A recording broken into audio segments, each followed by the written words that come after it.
For 3 years, Maya woke up every morning to the same gray ceiling, the same heavy silence, the same voice in her head that whispered she wasn't enough.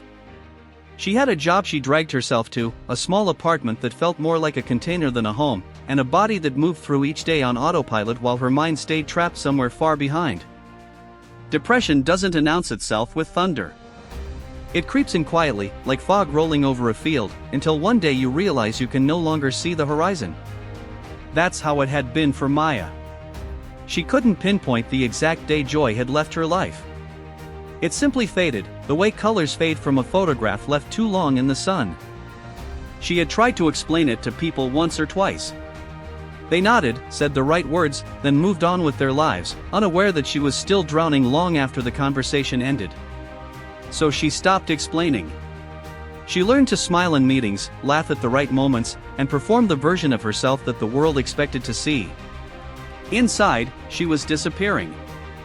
The anxiety came in waves too, tightening around her chest at random moments, a racing heartbeat for no reason, a mind that spun through worst-case scenarios while she lay awake at 3 in the morning. She had become a stranger in her own life, watching herself from a distance, wondering when she had lost the thread of who she used to be. Then came an ordinary Tuesday.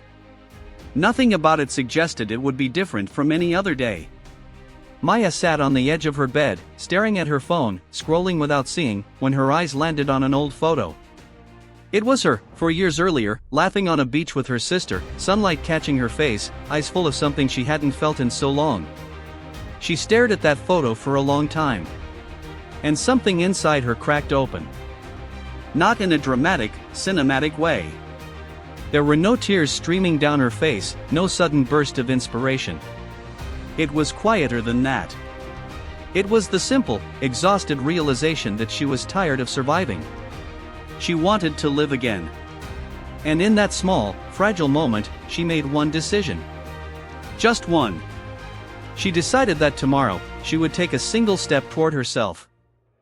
She didn't decide to fix her whole life overnight. She didn't promise herself a new career, a new body, a new personality. She simply decided that she would stop abandoning herself the way everyone else had seemed to. That was the decision. Not a leap, not a transformation. Just a choice to begin. The next morning, she did something small.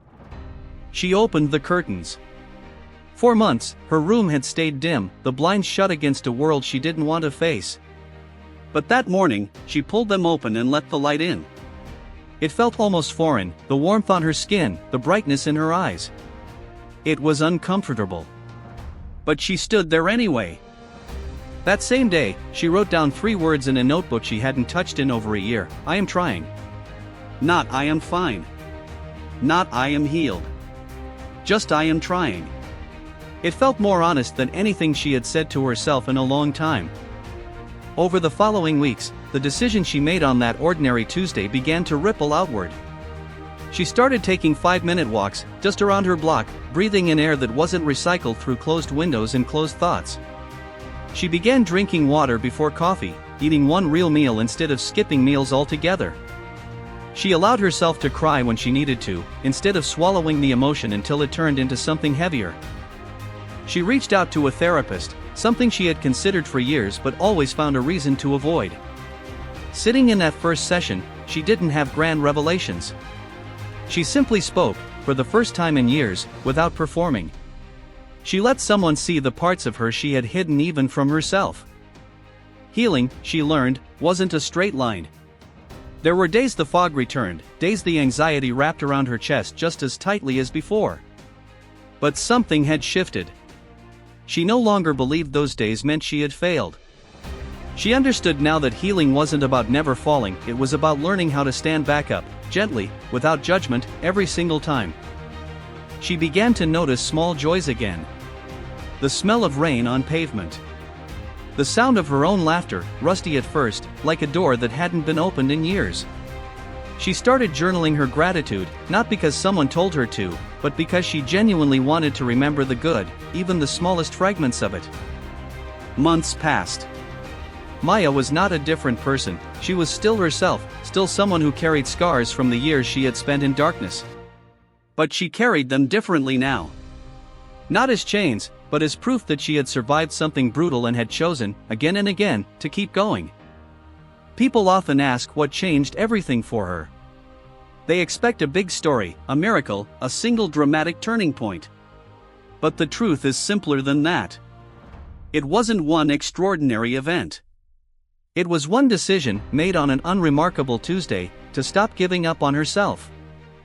If you are reading this and you feel like Maya did, trapped beneath fog you can't seem to lift, know this. You don't need to fix everything today. You don't need a perfect plan or unstoppable motivation. You only need one decision. One small step toward yourself. The rest can come slowly, one day, one breath, one choice at a time. Because sometimes, changing your life doesn't start with something big. It starts with something quiet. A decision to try, just one more time.